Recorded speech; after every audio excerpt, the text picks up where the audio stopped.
Seoul holds a live fire demonstration during Defense Expo Korea 2022. Tanks, helicopters, and rocket launchers are fired at various targets at Pocheon training grounds. More details on this later in the news. Good evening. I'm CJ Hero. And I am Nina Richie Elago Flores. This is Mata ng Agila International. And now for the headlines. President Ferdinand Marcos Jr. will meet U.S. President Joe Biden this week.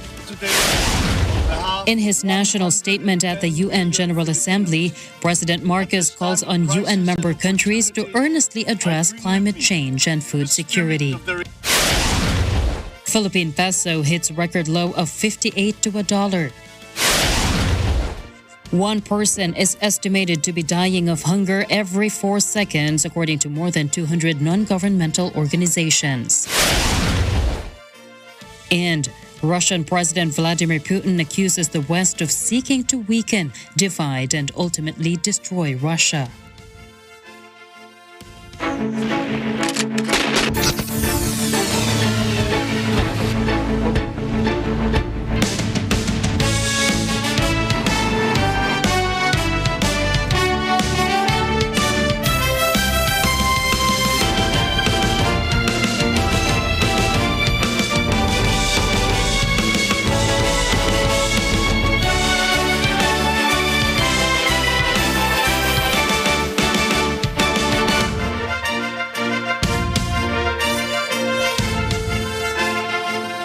President Ferdinand Marcos Jr. assures the member countries of the United Nations that the Philippines will continue upholding justice, respecting human rights, and maintaining international peace and security. In his speech before the 77th UN General Assembly, the president also made an appeal for the Philippines' candidature to the Security Council for 2027-2028. Eden Santos has the details. President Ferdinand Marcos Jr. reaffirmed the country's stand of protecting and maintaining peace, security, and stability with all the member countries of the United Nations. In his participation in the high-level general debate of the 77th United Nations General Assembly or UNGA, PBBM emphasized the contributions of the Philippines in promoting peace and justice. Welcome His Excellency Ferdinand Romualdez Marcos, President of the Republic of the Philippines, and to invite him to address the Assembly. I stand today on behalf of 110 million Filipinos. At this time of crisis and opportunity, I bring with me the spirit of their enduring commitment to the ideals of our United Nations. This commitment is reflected in our solid contributions to the cause of peace and of justice. Marcos also believes that any dispute between countries can be resolved peacefully. The president also emphasized again that the Philippines will remain everyone's friend and not an enemy. These two contributions provide useful guidance for our time. For amidst challenging global tides, an important ballast stabilizes our common vessel. That is our open, inclusive, and rules-based international order that is governed by international law and informed by the principles of equity and of justice. As I have underscored, the Philippines shall continue to be a friend to all and an enemy of none. Marcos called on the member countries of the UN to support the candidacy of the Philippines in the UN Security Council for the year 2027-2028. He shared the success of the country in bringing unity to the warring forces in Mindanao after many decades of dispute and the establishment of the Bangsamoro Autonomous Region in Muslim Mindanao or BARM. My country's experience in building peace and forging new paths of cooperation can enrich the work of the Security Council. And to this end, I appeal for the valuable support of all UN member states for the Philippines' candidature to the Security Council for the term of 2027 to 2028. Eden Santos reporting for Matanang Agila International. Trusted, connected, on point. In his national statement during the 77th UN General Assembly General Debate, President Ferdinand Marcos Jr. calls on the industrialized countries to immediately fulfill their obligations under the United Nations Framework Convention on Climate Change and the Paris Agreement to cut their greenhouse gas emissions and provide climate financing and technology transfer for adaptation for the most vulnerable. The president also emphasizes the importance of boosting agricultural productivity to attain food security. From New York City, El Aguilar has the story. President Ferdinand Marcos stressed the need for countries to work together to resolve climate change and to improve food security. Before the leaders of the state at the United Nations General Assembly, Marcos said food security would only be resolved by increasing agricultural production. One of the challenges of the Philippines is food shortage. According to the Economist 2021 Global Food Security Index, out of 113 countries, Philippines is on the 64th place with food security issues. According to the June 2022 Social Weather Survey, 11.6%, or an estimated 2.9 million Filipinos, are experiencing hunger or lack of food. President Marcos shares the sentiment of Kyu Dong-yu, the Director General of the United Nations Food and Agricultural Organization. He said the number of hungry and poor in the world was too high and it continues to rise, partly because of the conflict between Ukraine and Russia. As for the issue of climate change, Marcos said it was the world's biggest threat affecting many. The president appealed to major industrialized countries to fulfill their obligations under the UN Framework Convention on Climate Change and the Paris Agreement to reduce or eliminate gas emissions. The Philippines has been experiencing disasters such as earthquakes, severe storms, and flooding, and those are due to climate change. Different countries share the same issue when it comes to climate change, and the United Nations is one vehicle for a state leader to be heard. But what is the United Nations, and why do leaders of the state attend there? The United Nations is considered to be the largest diplomatic venue in the world, where heads of state gather to discuss the issues faced by each country. The General Assembly is the main policy maker for the United Countries or United Nations. It also dictates and assigns state leaders to have the opportunity to speak in the high-level debate where leaders make policy statements on global affairs and international relations. Marcos spoke for 20 minutes on the international stage during the 77th session of the United Nations General Assembly here in New York. Marcos is the first Philippine president to issue a national statement in person since 2010 based on UN information. Former President Benigno Aquino III attended at the UN headquarters in 2010, and former Rodrigo Duterte in the past years attended virtually. From New York City, Ellen Aguilar for Matanang Agila International. Trusted, connected, on point. Malacanang confirmed that President Ferdinand Marcos Jr. and U.S. President Joe Biden will meet at the sidelines of the UN General Assembly. The meeting will be at the reception that will be hosted by Biden on September 21 for all heads of state attending the United Nations General Assembly. The two leaders are expected to discuss trade, investment, and strengthening ties. Marcos previously called on global leaders at the UN Assembly to reinvigorate the world economy, follow an international rules-based order, and to urgently conform with their climate commitments. It was earlier reported that Philippine Ambassador to the U.S. Jose Manuel Romualdez said Biden invited Marcos to come to the U.S. through a handwritten letter brought by U.S. Second Gentleman Douglas Emhoff, who was his personal emissary to the inauguration of Marcos last June 30. Aside from Biden, Marcos is also expected to meet with Japanese Prime Minister Fumio Kishida in New York on Wednesday. Vice President Sara Duterte stated she will go to Japan next week to attend the state funeral for former Prime Minister Shinzo Abe. This was announced by Duterte after Japanese ambassador to the Philippines, Kazuhiko Koshikawa, and 3 other more foreign envoys paid a courtesy call at the office of the Vice President in Mandaluyong City this morning.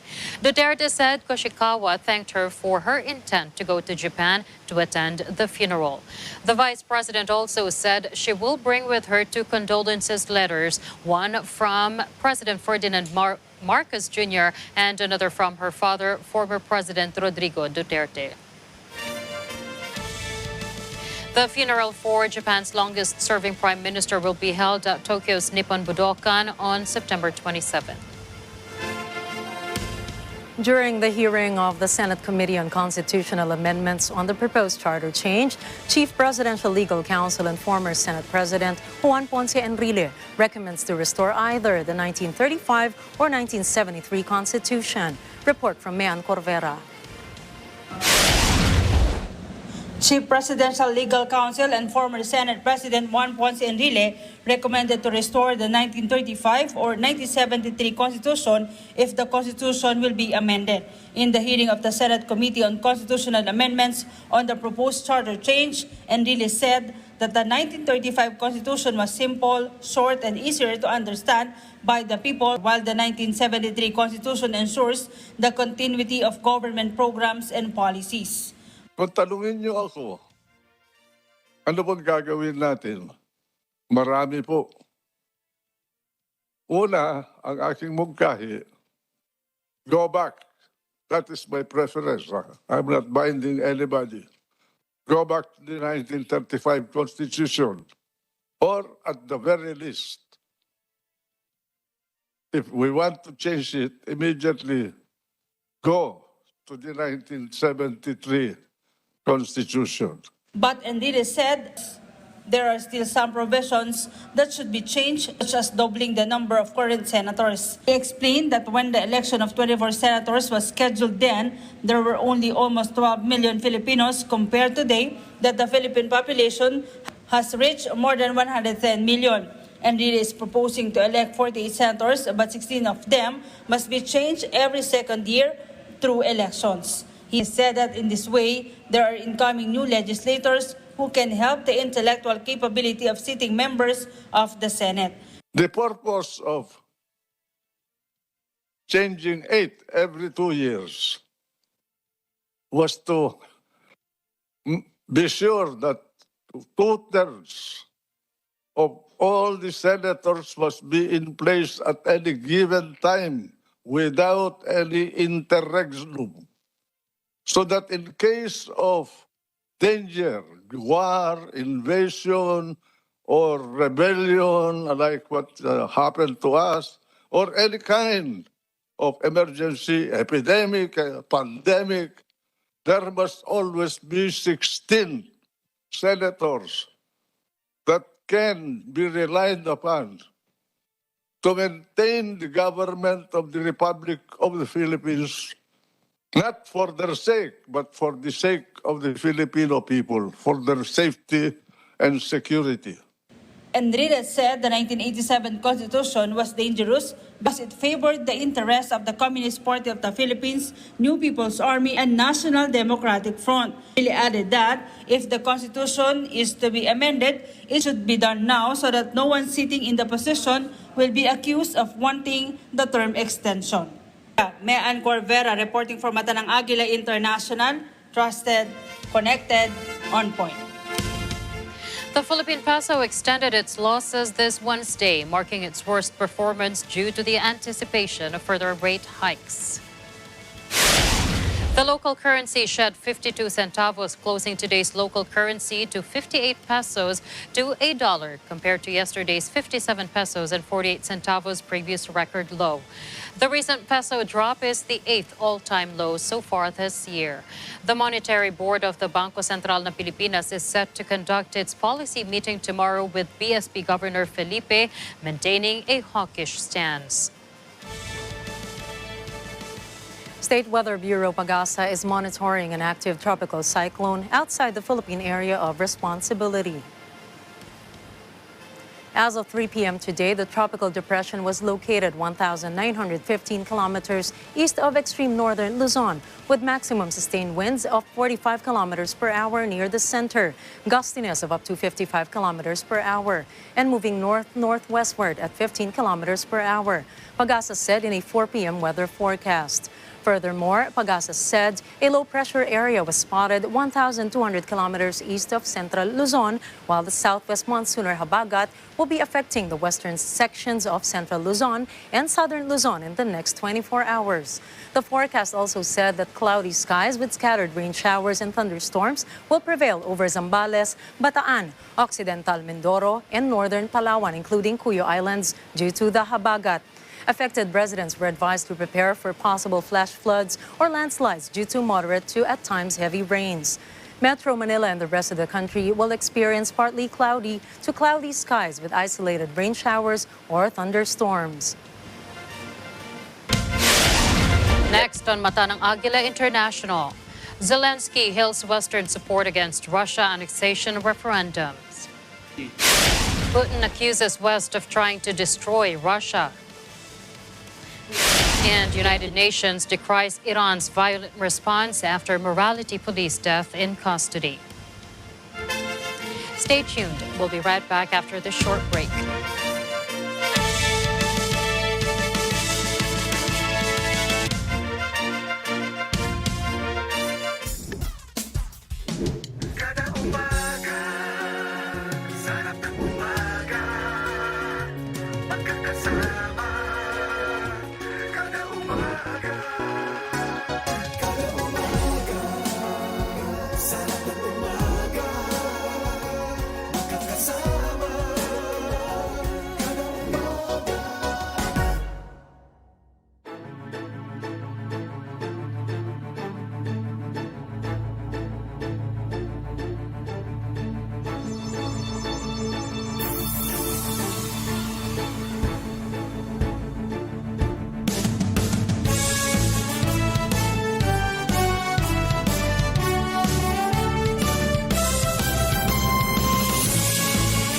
Nalaman mo raw na pinalitan ka through social media lang. Ano naging feeling mo doon? Punto por punto. Kumirot ang iyong puso. Yes, tao lang, attorney. Walang isyong makakaligtas. Government position or artista? Kasama si Attorney Sal Panelo at former FDCP Chair Liza Dino.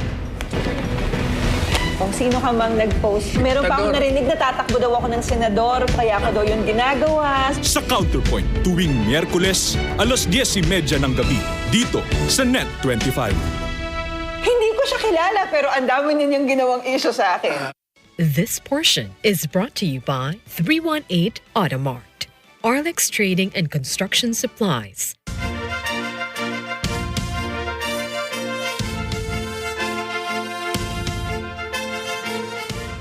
Welcome back to Mata ng Agila International. Ukrainian President Volodymyr Zelensky hailed their Western allies for their condemnation of plans by authorities in pro-Moscow regions of Ukraine to hold referendums on joining Russia. Я дякую усім друзям і партнерам України за сьогоднішнє масове, принципове, тверде засудження намагань Росії розіграти чергові псевдореферендуми. Zelensky played down the importance of the plans by pro-Russian authorities in the regions of Donetsk, Lugansk, Kherson, and Zaporizhia to hold the votes from September 23rd to the 27th.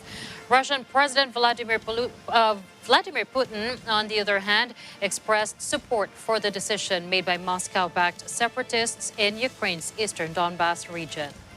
Мы не можем не имеем никакого морального права отдать близких нам людей на растерзание палачам.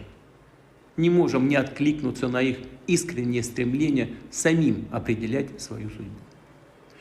Парламенты народных республик Донбасса, а также военно-гражданские администрации Херсонской и Запорожской областей приняли решение о проведении референдумов о будущем этих территорий и обратились к нам, к России, с просьбой поддержать.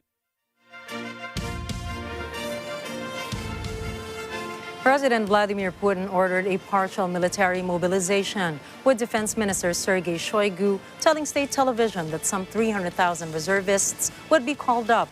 Shoigu said the additional number is just part of the 25 million reservists that the country has. Считаю необходимым поддержать предложение Министерства обороны и Генерального штаба о проведении в Российской Федерации частичной мобилизации. Putin said that Russia will use all available means to protect its territory. He also accused the West of seeking to weaken, divide, and ultimately destroy Russia. Хочу напомнить, что наша страна также располагает различными средствами поражения, а по отдельным компонентам и более современными, чем у стран НАТО. И при угрозе территориальной целостности нашей страны для защиты России и нашего народа мы, безусловно, используем все имеющиеся в нашем распоряжении средства. Это не блеф. The Russian leader also alleged the West of nuclear blackmail and aggressive anti-Russian policy, saying it crossed the line. Vladimir Putin, the Russian president, says, Мы постоянно слышим угрозы в адрес нашей страны, нашего народа. Некоторые безответственные политики на Западе не только говорят о планах по организации поставок в Украине дальнобойных наступательных вооружений, систем, которые позволят наносить удары по Крыму, другим регионам России. Germany's Vice Chancellor Robert Habeck has condemned Russia's partial military mobilization, saying Berlin will continue to fully support Ukraine. Wrong step, Habeck said to reporters. Guten Tag, meine sehr geehrten Damen und Herren. The deputy chancellor also said the government in Berlin will discuss how to react to what he called Russia's latest escalation. Habeck also alleged that Russia's move is further escalating this war of aggression that violates international law. Meanwhile, Chancellor Olaf Scholz believes the move signals that Russia's campaign in Ukraine is not going successfully. His deputy spokesman Wolfgang Buchner told reporters at a regular press conference. The spokesperson for the acting UN High Commissioner for Human Rights reads a statement on Mahsa Amini's death in custody after she was arrested by Iran's morality police and the violent crackdown on protests over her death. Ravina Shamdasani says Amini's death is alarming. We are the death in custody of Mahsa Amini, detained by Iran's morality police enforcing strict hijab rules, and the violent response by security forces to ensuing protests. Ms. Amini, a 22-year-old Iranian woman from the Kurdish minority, was with her brother in Tehran when she was arrested on the 13th of September for what was perceived to be improper hijab. She fell into a coma shortly after collapsing at Bozara Detention Center. Ms. Amini, who also goes by the Kurdish name Gina, died 3 days later. There are reports that Ms. Amini was beaten on the head with a baton, and her head was banged against the vehicle by so-called morality police. Authorities have stated that she died of natural causes. UN Secretary General Antonio Guterres warns international leaders of a looming winter of global discontent in a world beset by multiple crises, from the Ukraine war to a warming climate. We need action across the board. Let's have no illusions. We are in rough seas.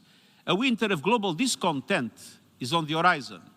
A cost of living crisis is raging. Trust is crumbling. Inequalities are exploding. And our planet is burning. People are hurting, with the most vulnerable suffering. Guterres urges wealthy nations to tax fossil fuel companies and use the proceeds to compensate for damage from climate change and provide relief over rising prices. Meanwhile, the fossil fuel industry is feasting on hundreds of billions of dollars in subsidies and windfall profits, while households' budgets shrink and our planet burns. Excellencies, let's tell it like it is. Our world is addicted to fossil fuels, and it's time for an intervention. We need to hold fossil fuel companies and their enablers to account. Iranian dissidents announced they have filed a new lawsuit in U.S. courts against Iranian President Ibrahim Raisi over his role as a judge following the Islamic Revolution, in which thousands were sentenced to death. Raisi is in New York for the United Nations General Assembly. In total, I spent 12 months. During a press conference on the civil case being filed in the Southern District of New York under the Torture Victim Protection Act, former political prisoner in Iran and advocacy director at National Union for Democracy in Iran, Navid Mohebi, says this litigation campaign is a step towards justice and an attempt to help victims regain their dignity. With this lawsuit, the survivors and victims of the regime send a very clear message to the butchers of Tehran that you will never break our soul, our resilience, and the fight for our human dignity is not one that you will lose. Policy Director of National Union for Democracy in Iran, Cameron Kansarinya, says this lawsuit is unprecedented. The plaintiffs in this case, Iranian dissidents, former Iranian hostages, former Western hostages, are coming together in an unprecedented fashion to take a step forward for justice, echoing the cries we hear today on the streets of Iran, don't be afraid, we're all together. Ethiopia rejects a report by UN investigators that accused Addis Ababa of possible ongoing crimes against humanity in its war-torn Tigray region. This includes the use of starvation as a weapon. Ethiopia's permanent representative to the UN in Geneva, Zenebe Kebede, says the commission was politically motivated and their conclusions were self-contradictory and biased. We have no other option but to reject this report, as we have rejected the resolution that established it and the very establishment of this mechanism as well. The Commission of Human Rights experts on Ethiopia says it had found evidence of widespread violations by all sides since fighting erupted in Tigray nearly 2 years ago.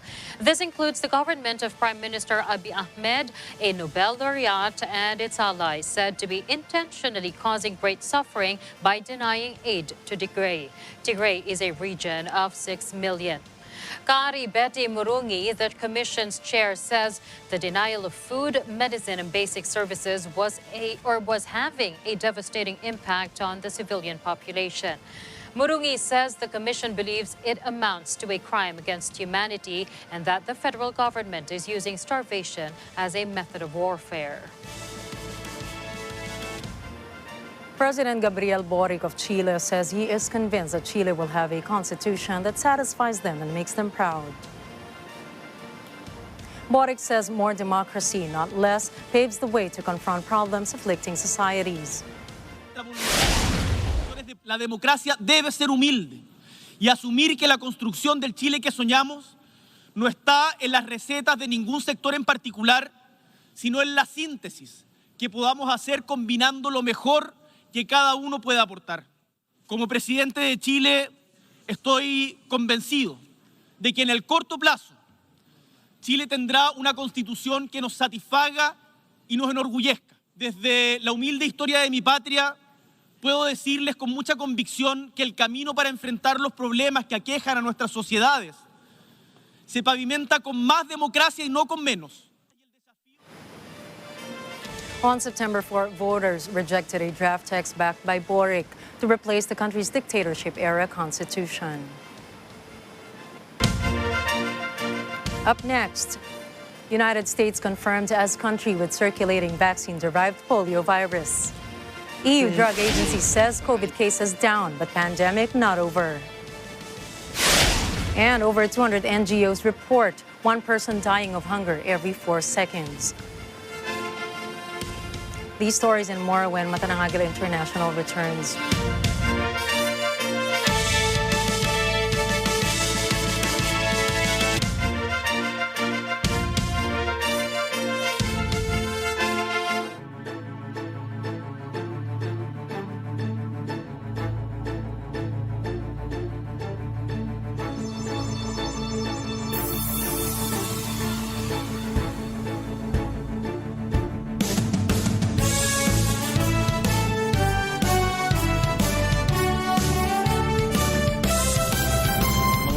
Nalaman mo raw na pinalitan ka through social media lang. Ano naging feeling mo doon?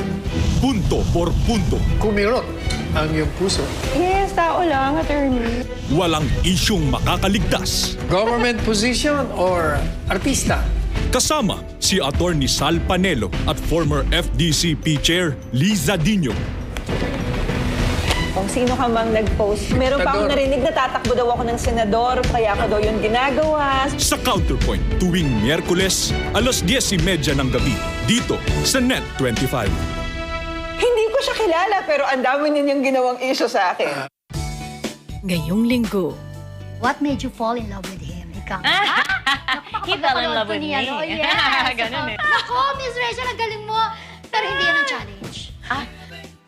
Ililubot ko kayo sa makasaysayang storya ng Binondo. Tara na!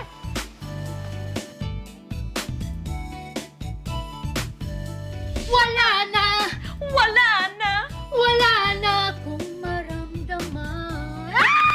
Dito lang yan sa Moments. Abangan! Panalo tayo pag together, walang talo pag together. Let's get together. Net 25. This portion is brought to you by Source Alliance.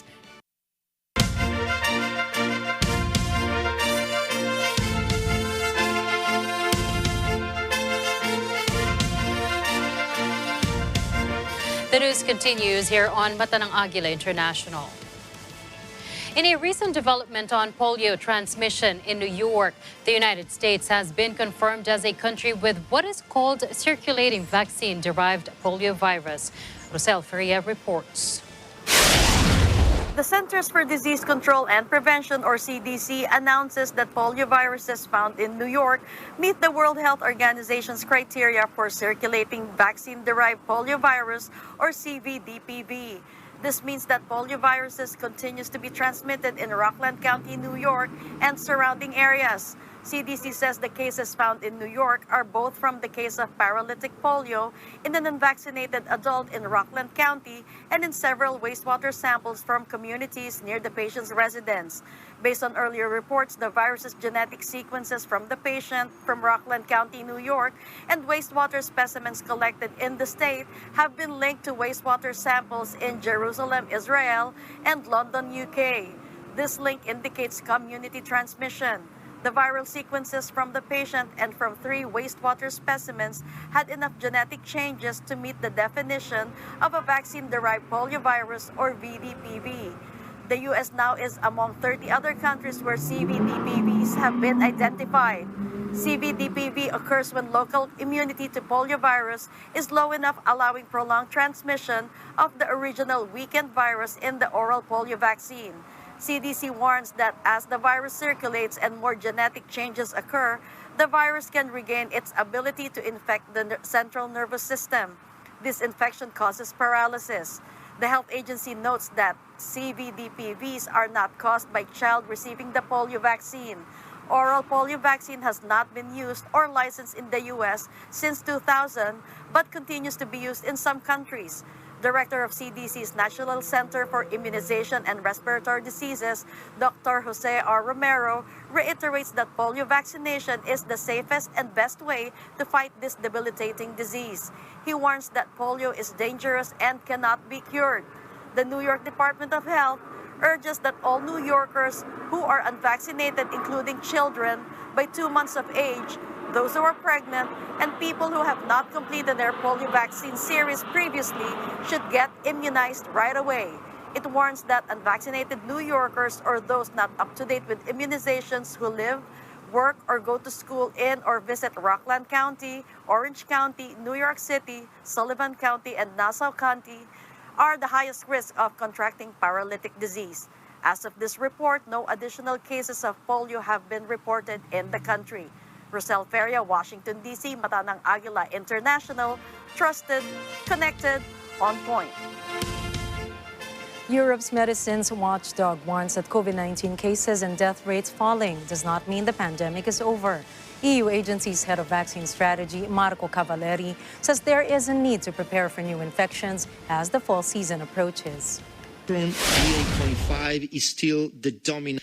Data collected by the ECDC show that in the last weeks there has been a decrease in the overall number of cases and deaths caused by COVID-19 in Europe. However, as autumn approaches, we need to prepare for a new wave of infections, in line with the trend shown by the virus in the past 2 years. To running again, or are there certain conditions? Earlier this week, President Joe Biden, in an interview, said the pandemic was over in the United States. The Amsterdam-based EMA, however, says it still considers the pandemic as ongoing in the continent. Virus question, I can obviously not answer why President Biden came to that conclusion. What is clear to me, and what should be very clear from Dr. Cavalier's presentation, is that we in Europe still consider the pandemic as ongoing, that it's important that member states prepare for rollout of the vaccines, and especially the adapted vaccines, to prevent further spread of this disease in Europe. Warning, here is a sure recipe for disaster. Social media challenges targeting children and encouraging them to mix over-the-counter cough medications with their food or to take large amounts of allergy medicines. This dangerous trend has prompted the U.S. Food and Drug Administration to warn the public of the deadly harm posed by these challenges. Jeff Sanidad has the story. The U.S. Food and Drug Administration warns consumers about social media trends that lure people to misuse non-prescription medications. Often targeting the youth, these video challenges can be harmful to people and even deadly. Non-prescription, also called over-the-counter or OTC drugs, are readily available in many homes. This accessibility makes these video challenges even more risky. Social media challenges includes encouraging people to cook chicken in over-the-counter cough and cold medication, presumably to eat. Another one urges people to take large doses of an over-the-counter allergy medicine to try to induce hallucination. Reports of teenagers needing to go to the emergency room or, in some cases, dying after participating in these challenges and taking too much medication have prompted authorities to sound the alarm. Over-the-counter drugs pose significant risk if they're misused or abused and can lead to serious heart problems, seizures, coma, or even death. The FDA says it has contacted TikTok and strongly urged the social media company to remove the video challenges from its platform and to be vigilant in removing additional videos that may be posted. Parents are also encouraged to lock up medications to prevent accidental overdose. Jeff Sanidad, Washington, D.C., mata ng Agila International. Trusted, connected, on point.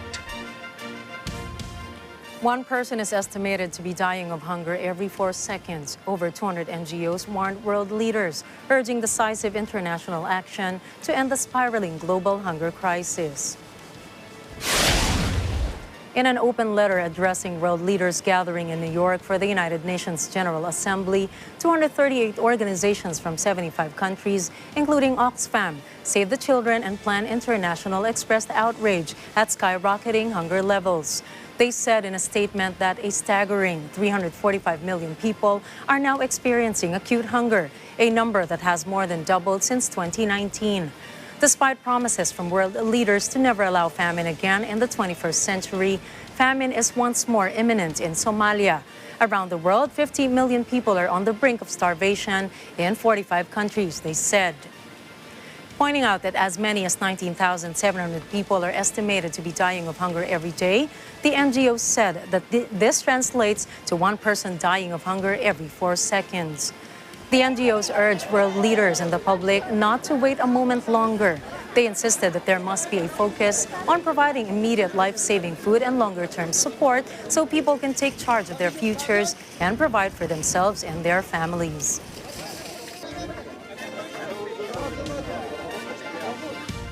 As flies buzz over their tiny bodies, children in Somalia are too weak to cry or to shoo them away. Battling a deadly famine in the country, mothers bring their starving children to nutrition centers in Mogadishu. Somalia is enduring its worst drought in 40 years after consecutive failed rainy seasons since late 2020 wiped out crops and livestock. The Horn of Africa nation is on the brink of a second famine in just over a decade. With a fifth monsoon forecast to fail, the United Nations warns that time is running out to save lives as it urges donors to contribute more to the relief effort. UN Humanitarian Chief Martin Griffiths says the situation was worse than the 2011 famine. 260,000 people died in the country that year, more than half of them children under the age of 6. Aid is slowly making its way to Somalia following delays caused by the Russia-Ukraine conflict, which also sent the cost of transport and emergency supplies soaring. Many fear the help might arrive too late for the country's youngest victims. UNICEF says around 730 children have already been reported dead in nutrition centers between January and July this year. At least 9 people are dead after the collapse of a container company in Sao Paulo during an event with politicians amid Brazil's presidential and legislative election campaign. What you see now are firefighters working at the scene of the tragedy.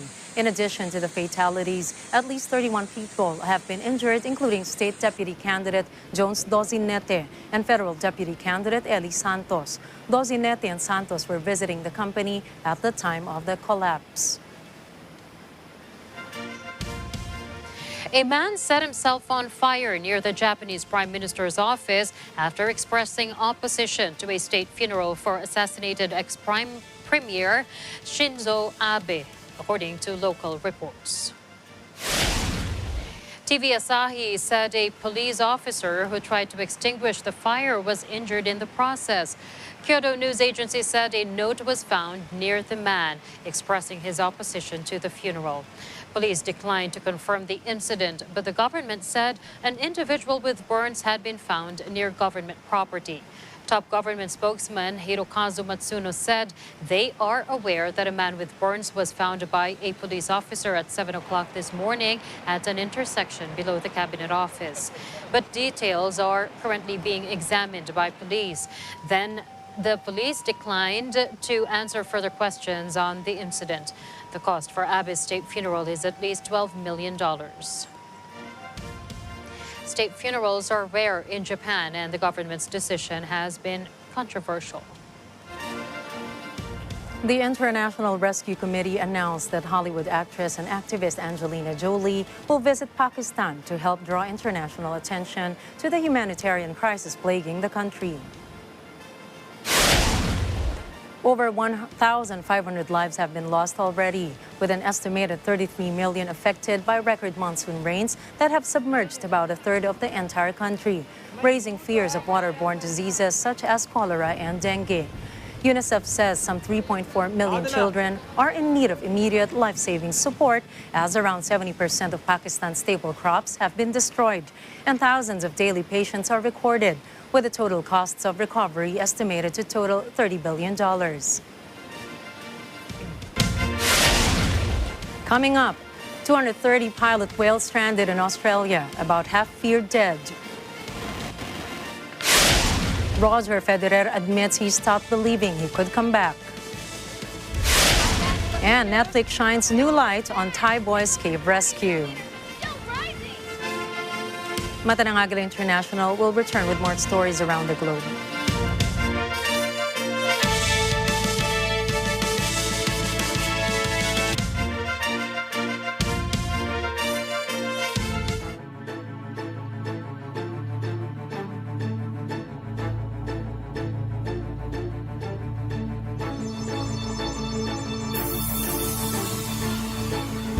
ang iyong pagsisikap.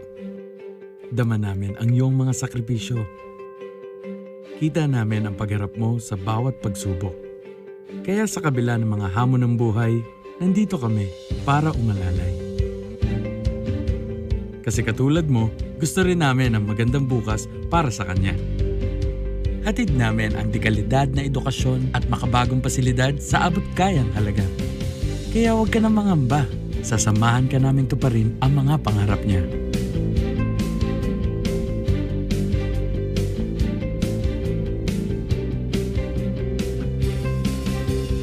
Maaasahan mong sulit dito ang mga pinagsikapan mo. Sa aming mga makabagong pasilidad at sistema ng edukasyon. Mailalabas natin ang aking talino at mga kakayahan niya. Kahit sa munting halaga, makakasiguro ka na makakasabay siya sa mabilis na pag-ikot ng mundo. Sa new era, karamay mo kami sa bawat hamon. Kaagapay mo kami sa bawat hakbang. Kasama mo kami sa bawat ngiti at tagumpay.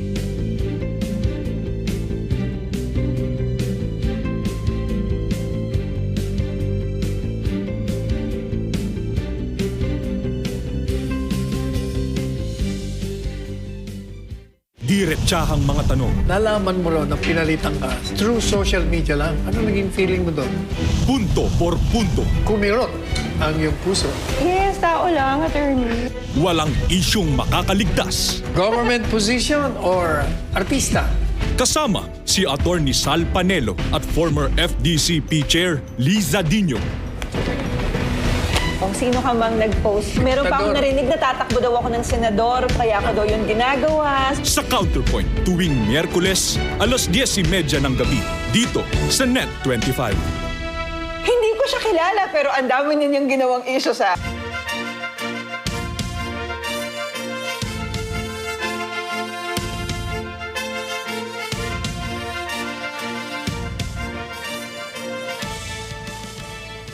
A pod of 230 pilot whales was seen stranded on the rugged west coast of Tasmania, with Australian officials saying only half were estimated to be alive. Scattered across the long beach is the devastating scene of numerous black glossy mammals stuck on the waterline where the frigid Southern Ocean meets the sand. Survivors are covered with blankets and doused with buckets of water, while some are struggling to show little movement and others were laid dead.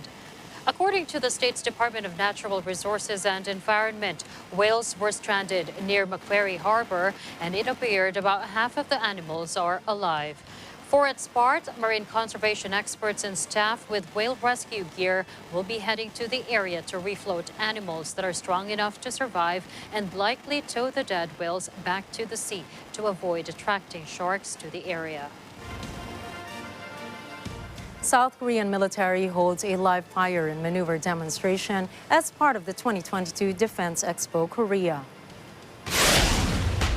DX Korea is a platform for military land forces equipment to display and market defense products to various international buyers.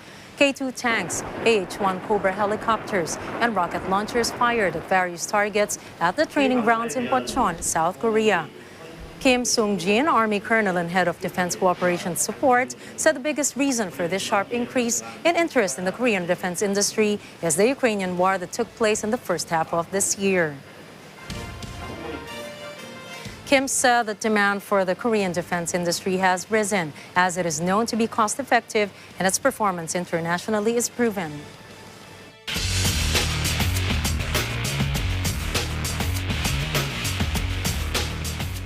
Roger Federer revealed that he came up with the decision to retire because he stopped believing he could continue playing after experiencing a series of injuries.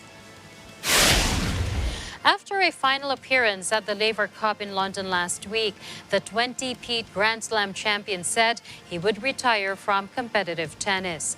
Federer said his last 3 years have been tough, to say the least, after trying to come back, but he felt there was already a limitation to what he could do, and there he stopped believing.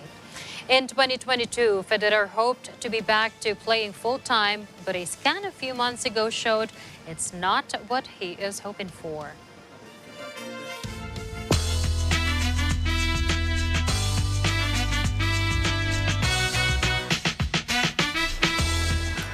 A rescue retold around the world of 2018's flooded cave with a touch of an intimate Thai perspective to save 13 lives.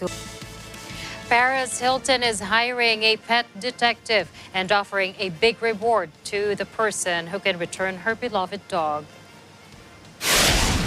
The hotel heiress posted a call on Instagram saying she believes that her chihuahua named Diamond Baby escaped when a mover left one of her doors open. Hilton also said that her family and friends are helping her to search for the dog. She said that she is desperate to find her beloved chihuahua. Now, Paris is known for her being a dog lover, particularly of small dogs. According to reports, she had a 300-square-foot home with air conditioning, heating, and designer furniture built for her pets at an estimated cost of $325,000 US.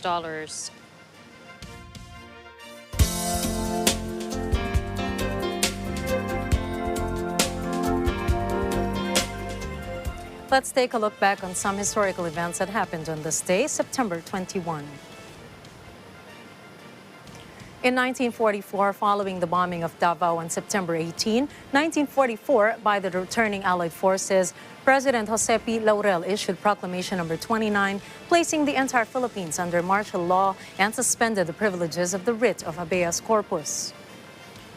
In 1949, Ambassador Carlos P. Romulo, as head of the Philippine delegation to the United Nations, was elected president of 4th General Assembly. And in 1972, President Ferdinand E. Marcos Sr. signed Proclamation No. 1081, placing the Philippines under martial law.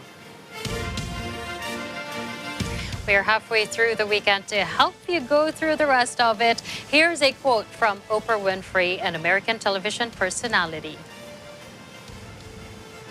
The biggest adventure you can take is to live the life of your dreams.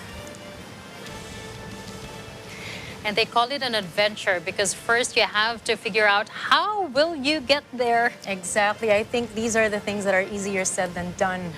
You have to enjoy the journey, though. Exactly. Trying to find out how to get the life that you want. Exactly. If you're familiar with Miley Cyrus's song, The Climb, it's not so much the getting there, but the process that you go through climb. in order to get to the top. That's right.